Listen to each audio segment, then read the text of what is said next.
পানি সংকটে চরম ভোগান্তিতে পড়েছেন রাজধানীর সোহরাওয়ার্দী মেডিকেল কলেজ হাসপাতালে চিকিৎসা নিতে আসা রোগীরা। এই মুহূর্তে সেখানে আছেন সহকর্মী মেহেদি হাসান, সরাসরি যাচ্ছি তার কাছে।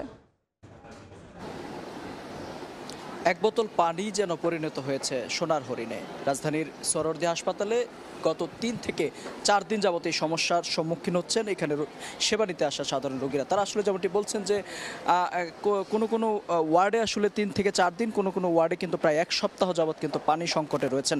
আমি একটু জানিয়ে রাখি যে পুরো এই হাসপাতাল জুড়েই কিন্তু পানির সংকট দেখা দিয়েছে। ফলে সাধারণ রোগী যারা রয়েছেন তারা যেমন ভোগান্তিতে পড়েছেন, তারা আসলে সবচেয়ে বেশি যে ভোগান্তিতে পড়েছেন খাবার পানির সংকট এবং প্রয়োজনীয় নিত্য প্রয়োজনীয় কাজের জন্য যে পানিগুলো প্রয়োজন রয়েছে সেই পানির বিপুল সংকটে পড়েছে। আর একটু দেখতে পাচ্ছেন যে এই পানিটি কিন্তু অর্থাৎ এই 1 বালতি পানির দাম কিন্তু রাখা হচ্ছে এখানে, সেই সুযোগে অনেক জায়গায় পানির দাম বাড়ানো হয়েছে। এই ময়লা পানি আমরা দেখতে পাচ্ছি, এই ময়লা পানির দাম কিন্তু রাখা হচ্ছে 1 বালতি পানি 30 টাকা, অর্থাৎ আপনি বিশুদ্ধ পানি কিনতে হলে প্রতি বোতল 30 থেকে 40 টাকা এবং শুধু বালতি ময়লা পানি সেই বালতির দামও 1 বালতি পানির দাম রাখা হচ্ছে 30 টাকা। সব মিলিয়ে আসলে এক ব্যাপক ভোগান্তিতে পড়েছেন সাধারণ রোগী যারা রয়েছেন। অনেকেই কিন্তু বাধ্য হয়ে এই ময়লা পানিও পান করছেন। ফলে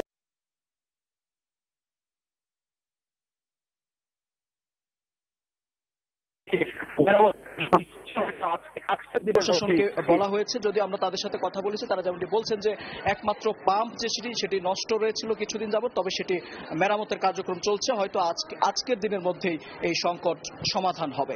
তো এই ছিল রাজধানীর সোহরাওয়ার্দী হাসপাতাল থেকে আমার কাছে থাকা সবশেষ তথ্য। সরাসরি যুক্ত ছিলাম রাজধানীর সোহরাওয়ার্দী মেডিকেল কলেজ হাসপাতালে।